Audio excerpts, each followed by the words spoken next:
Welcome to the Yoga for Health podcast. I'm Heather Mason. And I'm Paul Fox. In this episode, we'll explore yoga and trauma. As the awareness of trauma has grown, so has the field of trauma informed yoga. In fact, it is one of the fastest growing areas of therapeutic application of yoga. Having trauma awareness as a yoga teacher is actually crucial, even if you're not specifically focused on teaching yoga for trauma or mental health, because research suggests that up to 70% of adults have experienced at least one, and some research, three traumatic events within their lifetime. This means that survivors of trauma are going to be in your classes already, and that will be true whether you're aware of it or not. Trauma-informed yoga has become a buzzword in the yoga community, but many teachers feel uncertain about what it actually means and how to implement it safely. So what does trauma-informed teaching actually look like in practice? What are the risks of getting it wrong? And how can yoga teachers adjust their approach or specialize in this vital area? And to help us navigate this, we're joined by Rachel Bilski, my long-term colleague, student, collaborator, friend, teacher as well, who is a Minded trained yoga therapist, a current lecturer at the Minded Institute, and the operations and business development manager at the national charity PTSD UK, and has actually created, in conjunction with that, her own PTSD alliance. She is really a force moving through this particular terrain and educating people and sharing so much of her knowledge. As you just heard, Heather and Rachel work closely together to develop, teach, and advocate for trauma-informed yoga. They learn from each other's clinical and educational work, train teachers across the field, and share a commitment to raising standards and increasing awareness. This conversation reflects that ongoing collaboration. And for me, this episode is meaningful because I am the survivor of complex trauma and have been diagnosed with complex PTSD. And I've worked for years to support others with PTSD. And I collaborate with Rachel often to raise awareness of how yoga and also yoga therapy can change the lives of so many living with PTSD. And I want to just add that I was the first person in the UK to train with the Boston Trauma Center on the request of a student of mine, a client. And actually, I didn't realize that I had PTSD until I was in that training. So I had been working with my own stuff for years. And it was only when I went there. So think about how many students might show up that have no idea. So, Rachel, before we get into the nitty-gritty of how teachers can meet this need in their classes, we'd love to hear your story. So, how did you come to specialize in trauma-informed yoga? Well, first, I want to say thank you both so much for that introduction. It is a pleasure to be here with you both today. And like Heather, I came into this work very much from my own lived experience. I had undiagnosed complex PTSD. I was actually misdiagnosed with depression and anxiety for close to 2 decades before I got the correct diagnosis. And I'd been going through treatments for depression, anxiety, mostly CBT and pharmaceutical intervention as well. And, over the years, after trying treatment after treatment after treatment, I started to get to the point where I thought, there must be something wrong with me. There must be something really quite fundamentally wrong with me if these treatments aren't shifting these conditions that I supposedly have. So to be frank, I became quite desperate and started to make lists of things that I could try beyond the treatments that I was being prescribed because I didn't see what other option I had. And ended up it was actually a mindfulness class that I tried first of all, and I had no connection to mindfulness whatsoever at this time. Certainly wasn't spending any time with anyone that was engaged in those kind of practices. And I showed up at that class and was really judgmental. I kind of had kept one eye open and was really not, thinking this is not for me. This is certainly something I'll never explore again. I went home that evening and although it wasn't kind of click your fingers life changing, it was something shifted. There was just something that shifted in me. There was a noticeable difference that none of these treatments I'd been prescribed had managed to facilitate or cultivate. And so it gave me enough curiosity to be persistent, but I still felt like maybe meditation or mindfulness is not quite right. Maybe this community is not quite right for me at the time. But I did end up on a yoga retreat as a result of that curiosity. I thought maybe I can learn a bit more about this mindfulness stuff, and I'll get some time on a beach resting and relaxing. And I didn't go into it thinking that it would be this life-changing thing that it ultimately was. But I spent every single day of that first retreat in floods of tears. And it was essentially what I now know, the safety that that environment created for me allowed me to start to turn towards my body, which had felt like a very scary place to be for quite some time. And there was a lot going on under the surface, which I'm sure we'll speak to today, that ultimately led me to become quite a lot better in a relatively short space of time compared to how long I'd been engaged with all these other treatments. So, being the curious person I am, I sort of pulled at the thread further and further and went from retreat to retreat to retreat. Ended up on yoga teacher trainings, and over time realized that there was so much more to this practice from a therapeutic perspective that wasn't really being touched on by the trainings that I was attending. And that's kind of how I found yoga therapy in the end. So, And Rachel, could you sort of share with us, just as much as you want to, that how your life was being constrained by your condition, and how the process that you went through there that you just described, how that healing began, and what was changing in your everyday experience of life? I mean, my symptoms were debilitating. I could not, probably the biggest example is that I went to university in London, and it took me 5 years to complete a 3 year degree because I was having so many panic attacks. Just leaving the house, I would have panic attacks. I failed a year. I had to complete another year in two halves part-time just because I had absolutely zero capacity for the dysregulation that was unfolding in my system day to day. There was a lot of psychological symptoms too that just weren't the treatments I was in weren't really scratching the surface. And so every single day for an extended period of time was a struggle. So to suddenly, or what seemed suddenly, I suppose it was actually slow and steady really over a period of time, but in relative terms, to feel so much better once I started to take these different approaches really stood out to me and allowed me to engage in life and then to engage in study later, different kinds of study with a completely different. I mean, it was like a different person. I remember I came home to my parents' place a year, I think, or maybe even 6 months after practicing mindfulness, just 10 minutes a day. I wasn't doing anything super intense at that point. It was just a little 10 minutes a day on an app. And I came home, and they were both in tears because they'd seen such a difference in me in that time. So it's the change was significant and really continues to be because it's an ongoing process of self-awareness, and it evolves as I evolve as a person. So staying connected to these practices, I think, is continuing to support me even now. That it's a really wonderful story. Thank you for sharing that. I just wondered, can you remember the moment or the person where you first thought, I'm going to give yoga and mindfulness a try? When did that happen? And was that was that just creep up on you, or was it a big moment in your life?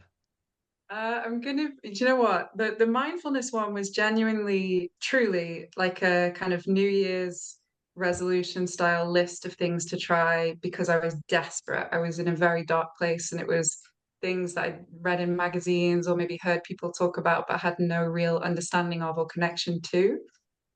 So that one was kind of potluck, if you like, in a sense. But the yoga is kind of a funny story, really, because it's not what people would expect. I was actually going on a post-university trip to Southeast Asia where I thought that I would be partying with strangers and, spending time at full moon parties, this kind of thing. And on the way to Thailand, my first stop, I got tonsillitis. My body was saying no very strongly to the way that I'd been moving through life. And I was really, really sick. I was sweating it out in a hostel in Bangkok, and I overheard someone talking about a yoga retreat. And I thought, you know what, I need to fix myself up if I'm going to engage in this trip, right? Like, so I went purely, again, kind of with a judgmental attitude, showing up thinking, at least I'll get some time on the beach, maybe I'll get a tan. But I didn't think that there was enough curiosity about mindfulness and how that related to yoga.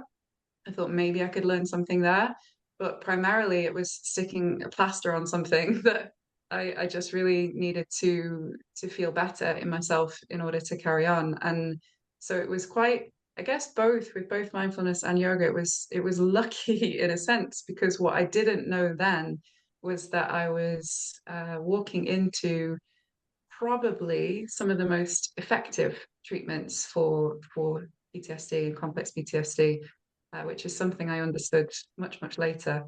But yeah, I'm kind of glad you asked that question because I don't mind being open about it. I think it's quite funny. You went from tonsillitis and a tan to a journey of self-healing. Yeah, and actually, do you know what? I cancelled all of my plans after that first retreat, and the entire trip became about going to yoga retreats. And you asked if I remember a specific moment or a specific personal place where I had this, yes, this is for me. And it was on that same trip, but about 3 months later, at a different retreat center in Cambodia that I'm still very, very connected to. I've ended up working there many times. In fact, I'm going there next week. um, but it was there, it's Hari Haralaya in Cambodia, and it was there that I learned that yoga was much more than sort of bending into pretzel shapes on a mat, and it was actually a way of living, that it was kind of a way that I could embody what I was learning in my life off the mat. And that was, again, I think I was quite lucky really in the yoga world as it is to learn that so early on. So I really owe that to this particular retreat center in Cambodia. I wanted to also, kind of dovetail off the back of Rachel's story. I hadn't intended to share this in this podcast, but while you were speaking, I thought that there may be some insights that I've had in my own personal journey that would also be useful for other people. And we've had such different entry points into trauma sensitive yoga. So I had mental health issues, was very clear about having mental health issues. And I've said that on the first one of these podcasts. And I went to Southeast Asia and I practiced intensive mindfulness and some yoga for 3 years. And then, came to the UK and did a master's degree, and I had a back and forth until I became a yoga therapist and was living in the UK. And I had that student of mine talk to me about attending this trauma sensitive yoga training, which I did. But if I back up, 2.5 years into my intense mindfulness meditation practice, I was living in a Buddhist monastery in the United States. And I already had a huge transformation about how I was thinking and how I managed my emotions. But I went into a very deep private retreat and I started shaking uncontrollably all the time, every time I inhaled. And people there were saying, oh, this may be a Kundalini rising. And I said, I know it's not. This is not something positive. This is not something I can stop. And, like many other people that have complex PTSD, there was a huge amount of shame around these tremors. And I wanted to make them stop. I couldn't. I left the monastery. I went back to my actual home. Something very traumatic happened there. And I still didn't know what was going on, but I was having these terrible tremors. And after that time, they would come on when I would come to a certain level within my meditation in those silent retreats. And it was only after I trained as a trauma sensitive yoga teacher and understood the autonomic nervous system and understood the power of the breath that I was actually able to respond to those tremors. And I was able to make sense of it. And some of that shame fell away. So it's ironic because I was already a yoga therapist.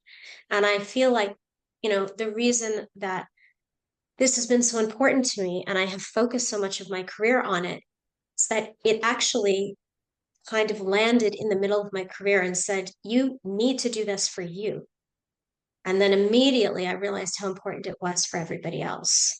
And I think there are a lot of people on the spiritual path that don't realize that they're holding that level of trauma. And that's why I wanted to share it. And then, you get told things within those spiritual domains about what might be happening for you because there may not be an awareness of PTSD. And that's something that you and I have spent so much time together trying to change, which is to build awareness and to clarify how profound, if you are doing trauma sensitive yoga, it can be for your healing journey. Thank you, Heather. After two such wonderful sharings, I feel it's incumbent upon me to say that I myself has also suffered organizational trauma and had the panic attacks, the heart palpitations, the waking up in the middle of the night, sweating, the mental turmoil, a lot of things which, talking to my colleague Heather here, she diagnosed as PTSD, and really have spent the last 18 months or so managing that through yoga practice very effectively. So I think we can say that on this podcast we are walking the talk. But perhaps this is the time where we ought to at least get into beginning to define what is trauma, and what is the difference between trauma and PTSD, post-traumatic stress disorder. So we can think of trauma as an event involving a real or perceived threat to life, to safety, or to emotional well-being. And in that sense, it's subjective. And we can think of a traumatic event as an event which overwhelms our capacity to cope and respond. But there's I'm glad you asked this question, because there's a real difference between going through a traumatic event and being or becoming traumatized, right? And this is where the distinction between trauma and PTSD, or complex PTSD, is really key. And really, these are clinical conditions that develop after experiencing traumatic events. But not everyone that goes through a trauma will go on to develop PTSD or complex PTSD. And in fact, it's the statistics around 20% of people who go through trauma will end up with these as a clinical condition. So really what happens, I think, after a traumatic event is a normal response to an abnormal situation. So people will go through many of the symptoms that you just so clearly listed, Paul.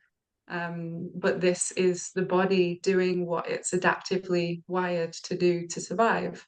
And for a lot of people, they'll go through this, but it will pass. Eventually it will fade to a memory. Maybe it might be a little bit distressing, but it's not going to interrupt their day-to-day life. Whereas for those who end up developing these conditions, it's what we're talking about. I think all three of us have spoken to it very clearly, is debilitating, and it affects so many different domains of people's life. But what really interests me is that PTSD and complex PTSD, they're often talked about as mental health conditions. And really, so many of the symptoms are rooted in dysregulation of the autonomic nervous system. So it's very much a physiological condition, really, that has effects on the psychological sphere. But I think this is why yoga in particular is such an important intervention, because it's addressing both of those domains. Yeah, and I know Heather's going to talk a little bit about physiology. If I can just pick up on what you just said before we do that, if you've got a traumatic event and people are going to respond very differently to that, and I wonder, is that a reflection of either the nature of the trauma, or is it the nature of the individual, or is it the nature of the coping mechanisms, or are just some people better at kind of hiding it and sort of burying it and appearing to be okay? All of the above. Absolutely all of the above. Nature of the trauma, yes, we see that some different types of trauma carry different levels of risk. So, for example, some statistics say that if you go through a natural disaster, there's about 5 to 10% risk, whereas sexual assault up to 50 or 60%. So, yes, there is differences in type of trauma. But there are individual differences as well that must be considered. There's even suggested biological differences between, for example, men and women.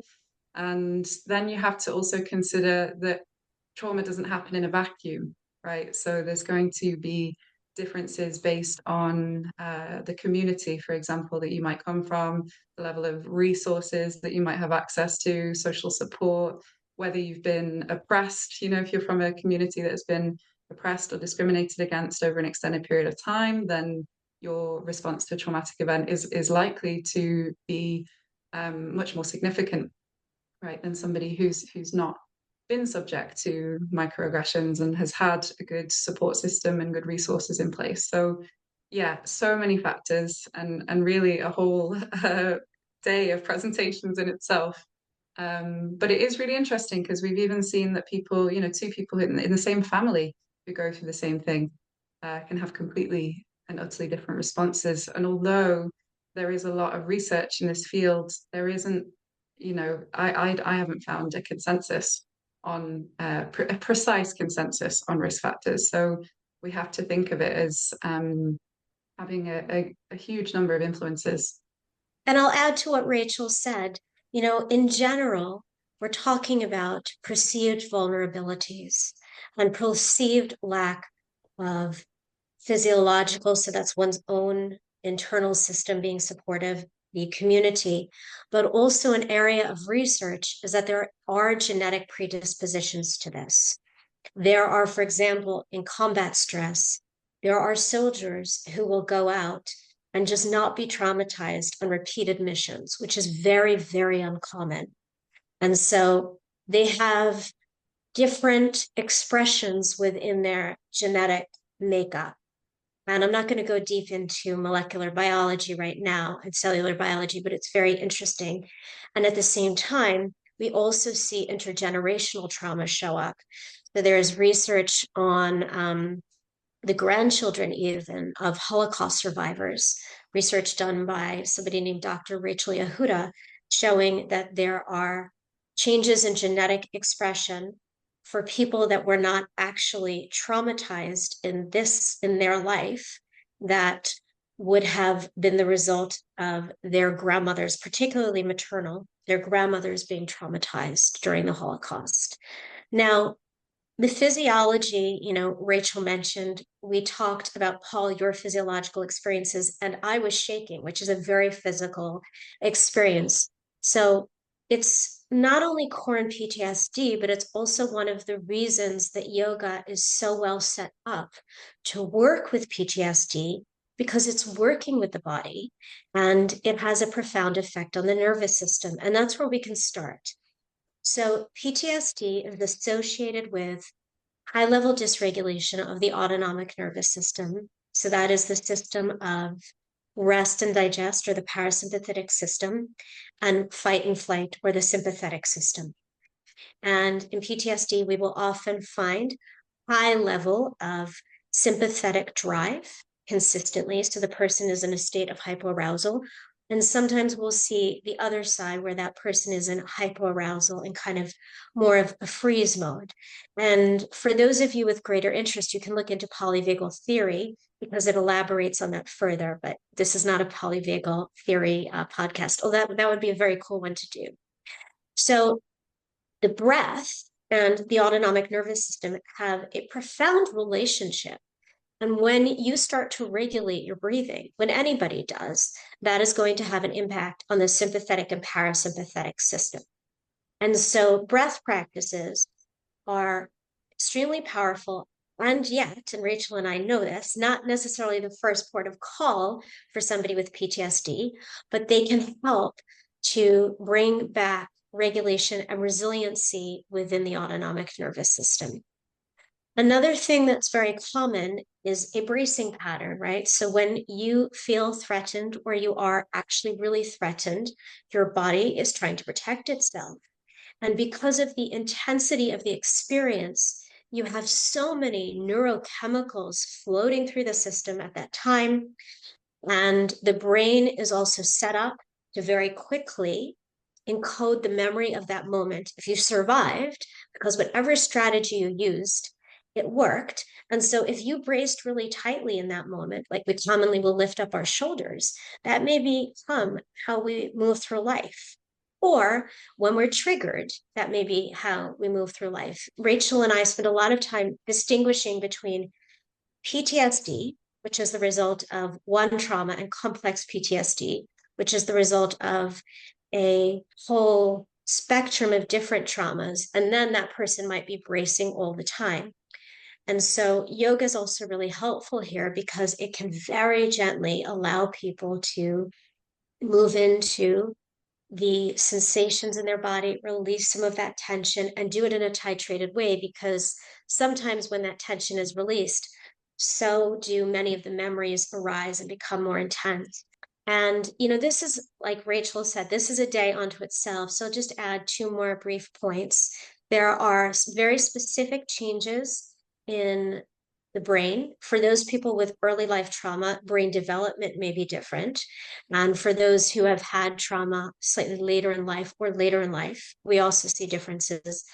But key is that the amygdala, which is considered the top of the fear cascade, is usually larger.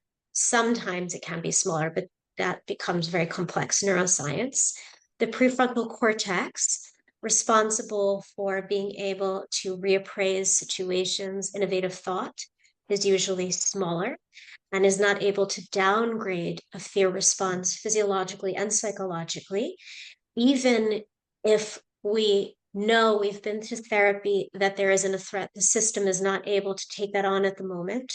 And there are also issues with parts of the brain that process sensation.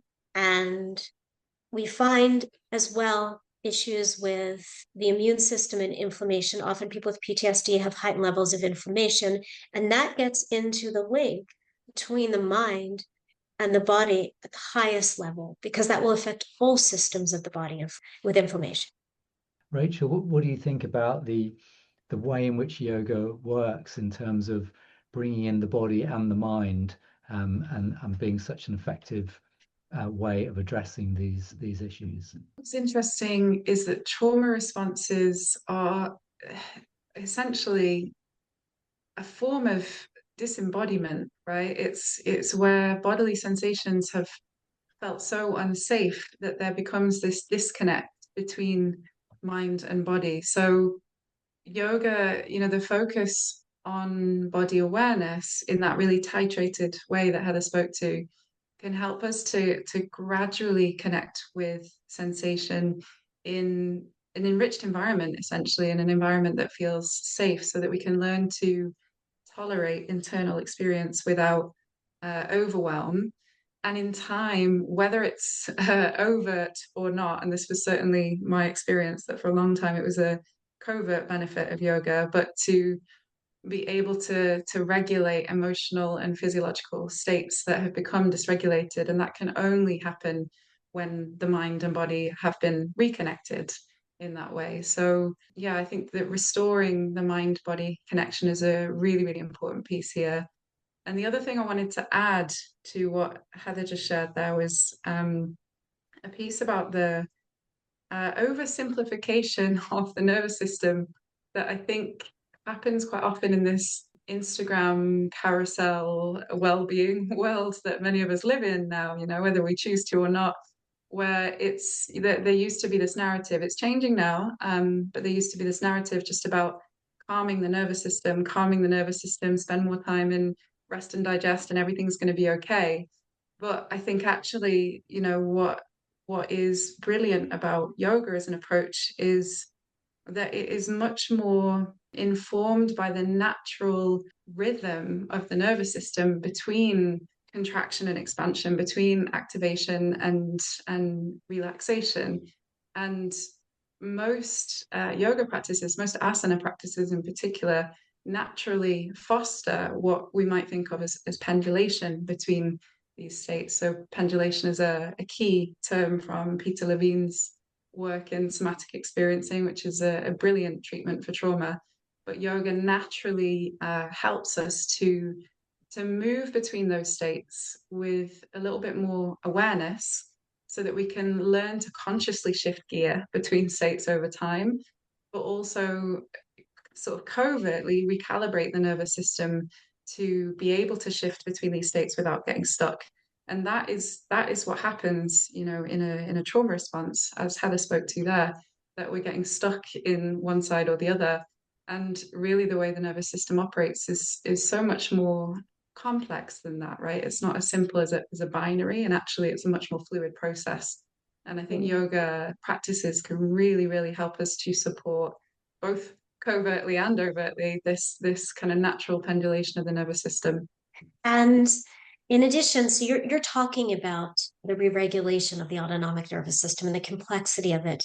And I want to add that sometimes when it's so difficult to pay attention to the body, because PTSD is often when the body has been compromised at a profound level, that doing something that may be physically intense for the individual, I'm not talking about actually tapping into what triggers them. It's easier to be in the body, especially if they know that the sensations they're experiencing are the result of a particular posture, and it allows for some reframing. And in that, that isn't parasympathetic.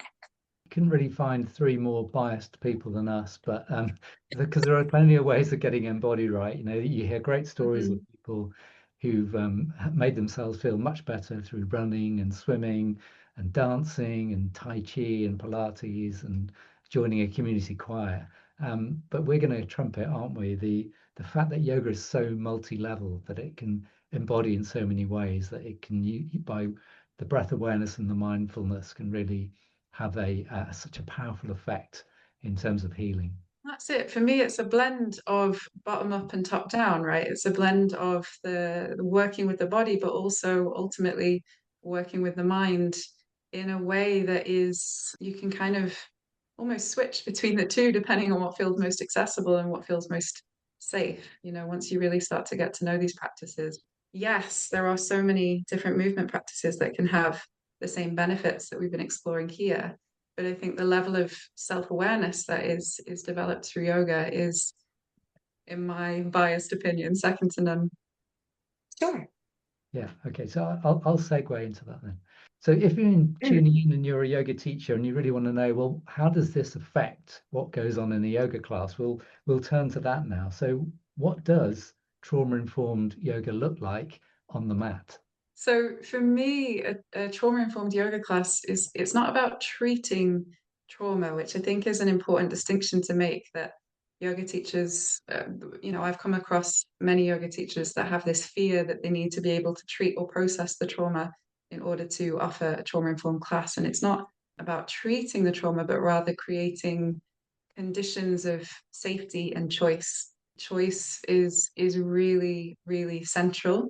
And I think I actually just went to a yoga class yesterday evening, and within the first 2 minutes, I could tell that it wasn't going to be a trauma-informed class because there was the instruction to close my eyes, lie down and close your eyes. And I know immediately when I go to a class, usually within a couple of minutes, whether or not there's going to be level of invitational language that creates that sense of choice. And this is so important because it helps to restore agency, which trauma so often strips away, whether in the actual traumatic event itself or in the perpetuation of trauma responses where you feel like you have no control. So this is a key piece. The eyes open or closed thing is really big. It's not Yeah. just about the agency there. Could you just speak a little bit more about that? Because I think a lot of the yoga community doesn't understand how incredibly important making or giving choice around that suggestion is and why. There's research to show that people who have been through trauma and then are asked to close their eyes are actually even going to experience different brain waves than those who have not been through trauma and are asked to close their eyes. So the process there is that the level of fear that that can create for somebody is as though they are in the trauma again, in that traumatic event. So it's not just about not being able to see the room and that feeling unsafe, but actually what's going on for them neurobiologically in response to having to close their eyes. So there's definitely, yeah, it is much more than choice. And I know, some people, they can't actually focus if they have their eyes closed. in a way that allows them to engage in the practice. If, for example, if you close your eyes and you feel intensely unsafe, you feel a high level of fear, then are you going to be able to engage with the interoceptive cueing or even other cueing around safety that might happen? So it really begins there, as far as I'm concerned. Well, I want to say that also, just like you said, there's also the hypervigilance piece. So it's about neurologically what happens, but people often don't want to close their eyes because they need to know what's around them, especially if they're new to that teacher, this environment, yoga in general. And the eyes open or closed is really important for the yoga teacher as well.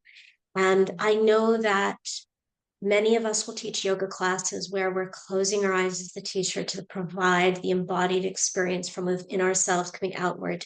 But in a trauma-informed class, if you close your eyes and somebody needs you and they can't get your attention or they're overwhelmed and they don't even know how to ask for help, you won't be able to see that.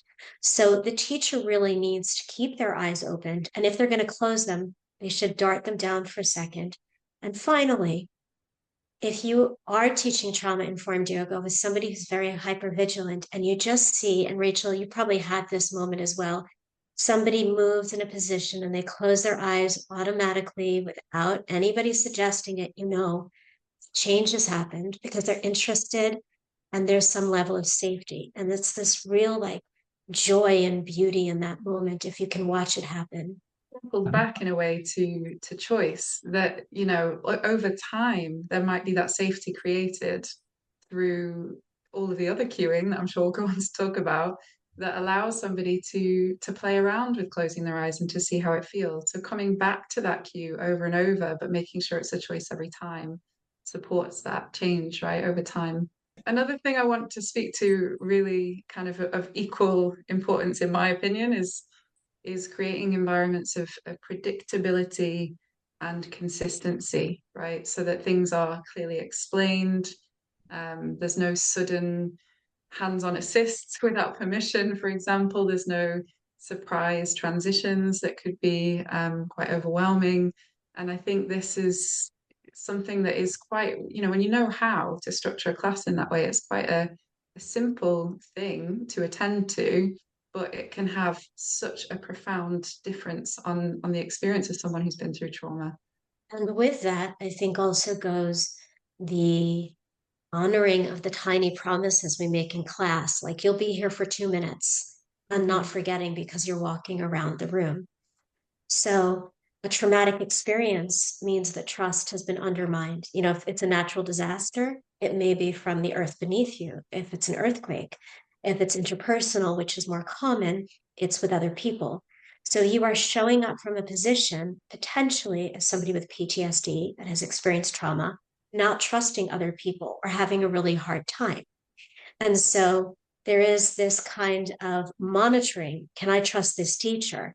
And the little things matter. Like if they say 2 minutes on the right leg and 2 minutes on the left, are they going to keep me there for 4 and forget about me? If they say they're not going to walk around the class and they suddenly do, then they haven't been honest with me. And then I'm not going to have that rapport and I'm not going to be able to actually go inside myself because I'm too busy monitoring. And if, as yoga teachers or yoga therapists, you do need to change and go to the back of the room, for example, because there's a real reason, then explain that.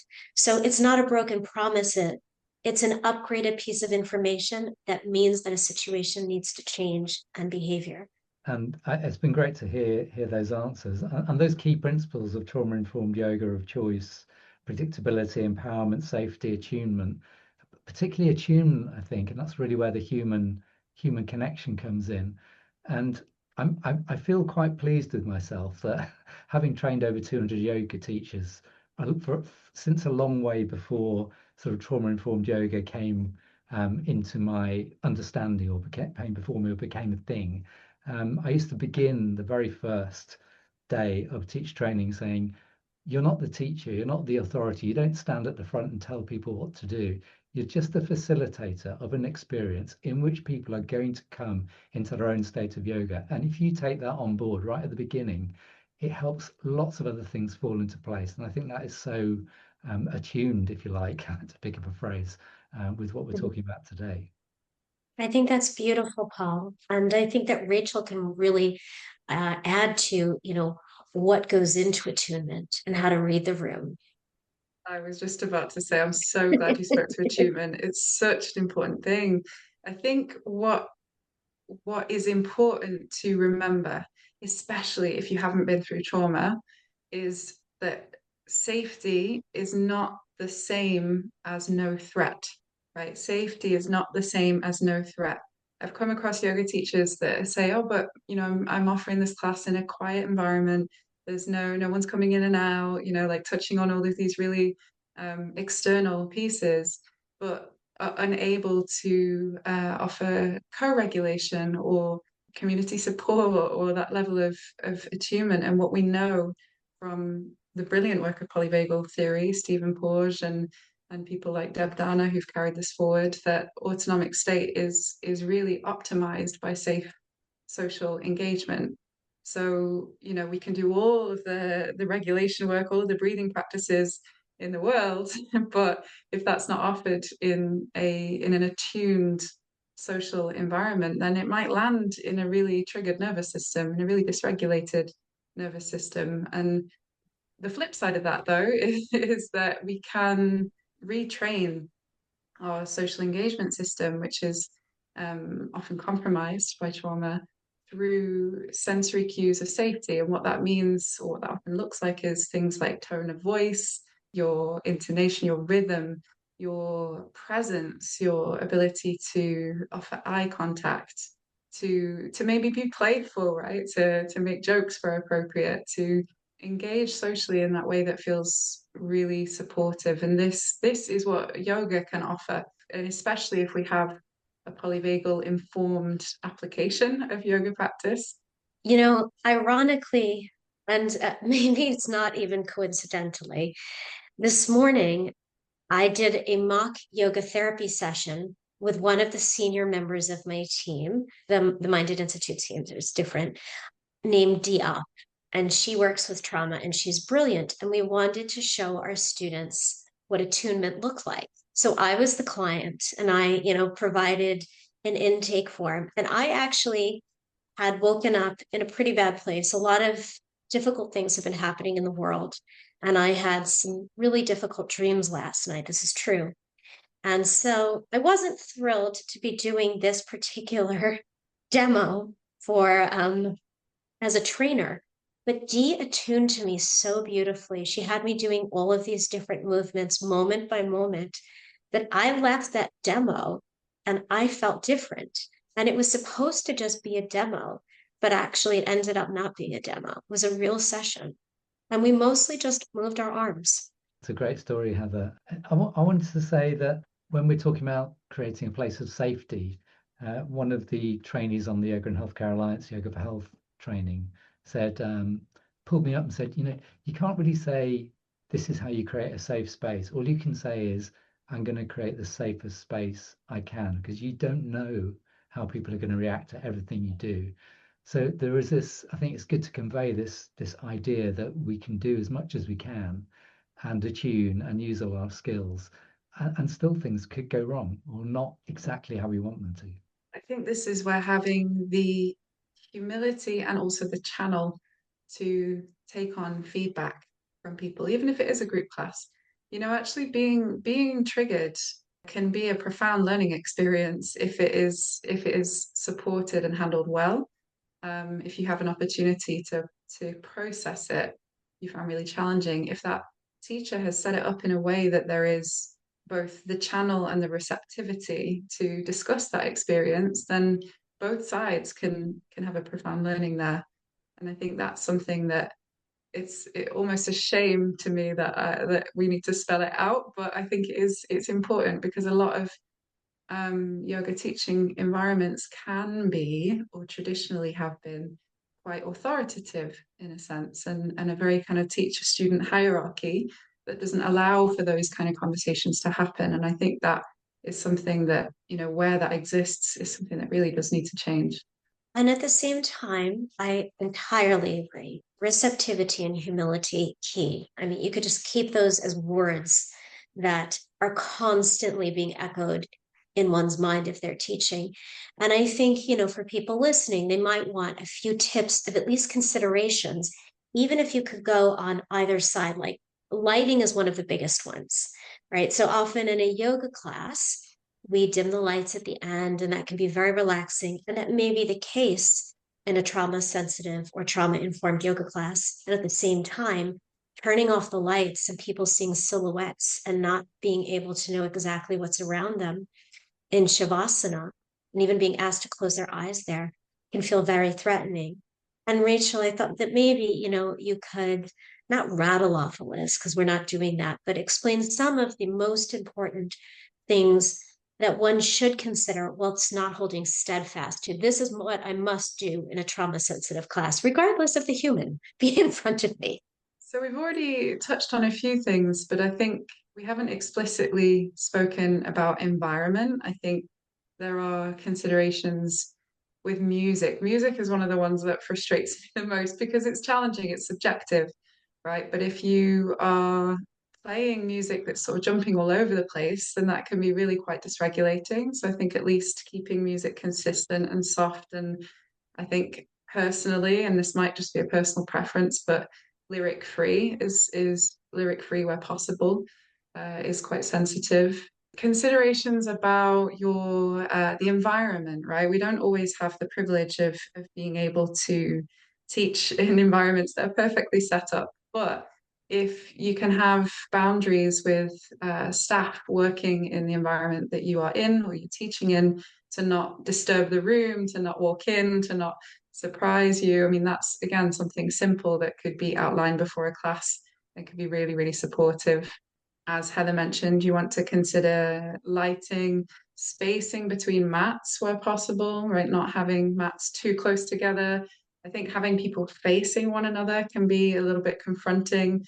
Personally, for me as well, facing mirrors is quite I've seen that to be quite challenging. So where possible, turning the orientation of the class away from the mirrors. But again, that could be a little bit of a personal thing there. But there's just a lot of sensory input when you're seeing the entire room moving around you and behind you. And where to position yourself as the teacher as well, I think is important. I love what you said, Heather, about announcing your movement through the space. Really key. But I think if we're talking about attunement and really, leaning on the social engagement system piece, then a place where you are visible, where you are able to make eye contact or at least attempt to, really, really important. Gosh, I said we'd spoken to many things, but there's more and more. I think Mm. touch and adjustments. Oof, I mean, consent at a bare minimum. And this is one I went to a yoga class last year, so many years after the trauma that I went through. And really, I see myself as in recovery. It's a relationship, but it's very rare that I become triggered these days. But I was triggered by a yoga class because there was a male teacher going around the room just doing adjustments. He didn't ask for permission, and the whole class, my body was tense, thinking he's going to come over here, he's going to come over here, and I was so activated after that for such a long time. So I think at the bare minimum, consent and offering alternatives where possible, but there is a debate around the usefulness of adjustments in certain classes, and I personally, as a teacher, prefer to guide people into their own bodies so I can, read a body, see where an adjustment Mhm. might be useful, and do my best to verbalize or to cue either that person or the whole room into making that adjustment for themselves. Adjustment, consent every single time. It's also really important. Yeah, absolutely. And I also want to chime in here, though, and I know for those people listening that do work in a trauma informed way, they may be taken slightly aback, but with consent and with providing verbal guidance, I think there is still a place of actually having touch. And a lot of trauma informed trainings just have a blanket statement of no. And sometimes somebody has no idea where their body is in space. and you don't have a mirror usually in a class, and you keep offering a cue, and that person isn't just in their own kind of world and figuring it out in their own way, but they're confused and distraught as a result. And with consent, placing your hands on them in a way that is honoring can allow them to feel where their body is in space, understand the posture, and make a really big difference. So I think that it needs to be done with a huge amount of reverence and consideration. I don't like those blanket statements across the board that it should not be done. And obviously, I'm also working, and you do, Rachel, within the world of yoga therapy. And then there's a higher level of duty of care and consideration. But even within trauma sensitive yoga, where it's not a one-to-one relationship, I do think that it's about understanding the rationale and knowing what a person needs, and knowing that partially because you've actually asked, not because you've projected. If I can just pull out another nugget from my experience of yoga teacher training, I always used to say teaching a yoga class is like telling a story. It's a narrative. It has to unfold in a really real, natural way. And if you're addicted to, oh, I must get these number of postures in, and I must do this at this time, really a lesson plan is there to guide you, but it needs to be changed and adapted to what you see in front of you and how you're attuned to the people that you're teaching. So yeah, that unfolding, that lovely sense of pace, the way you transition from one part of the class from posture to posture, I think is a real key to delivering the kind of experience that you've both been describing.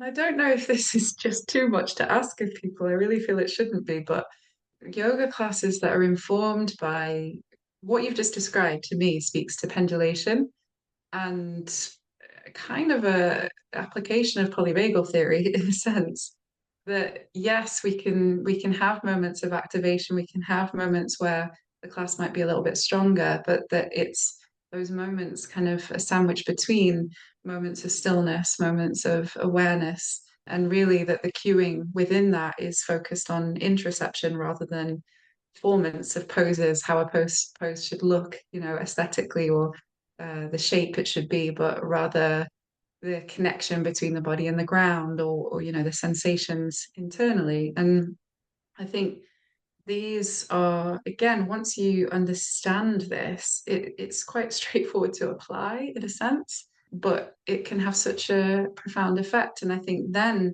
we lower the risk of either activating people or shutting them down further if we're sort of titrating and pendulating between states within a class in a very conscious way.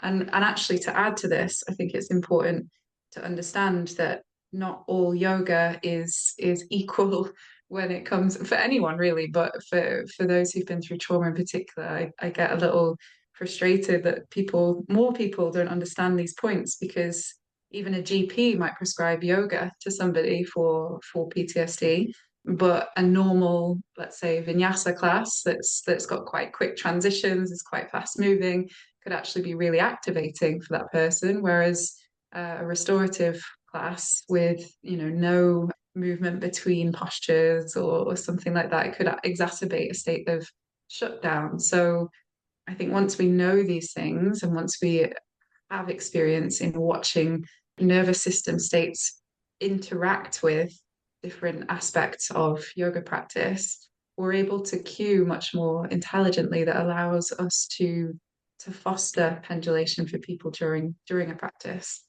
I Mm. started by saying I don't know if this is too much to ask, and I hear myself. I know it sounds like very high level work, but I think once you have this knowledge and understanding, it just makes sense from where I'm sitting.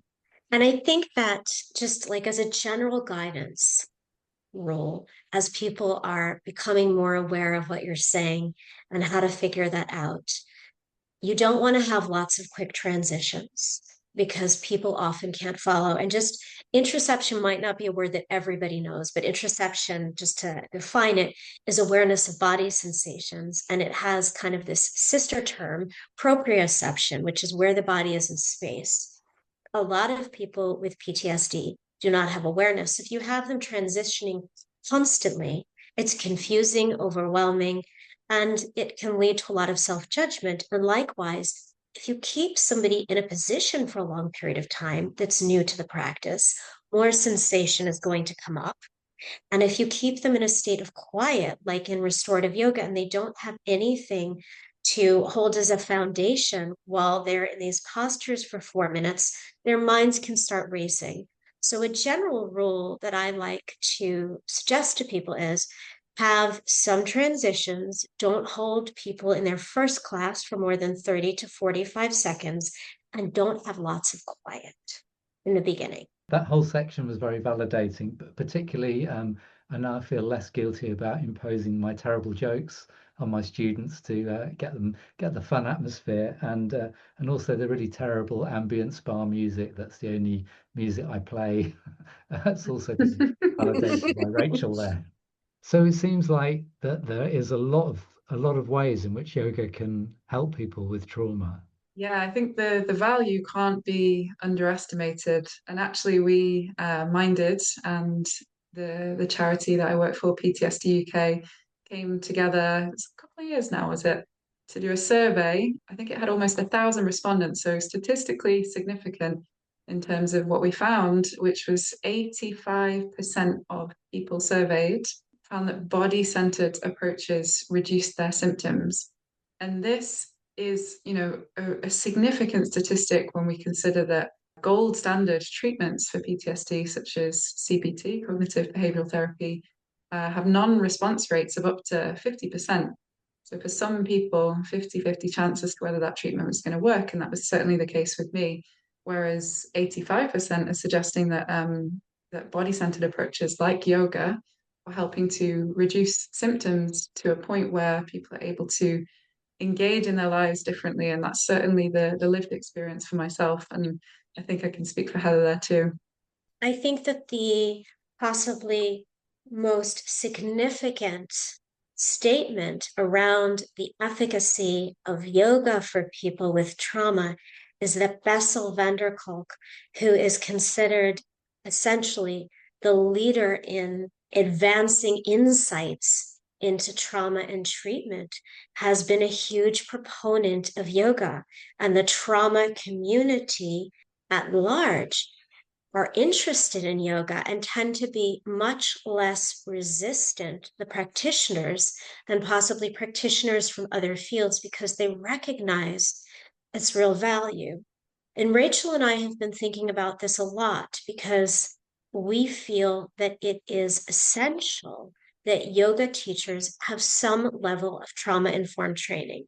Not everybody is going to want to work with survivors of trauma and those diagnosed with PTSD.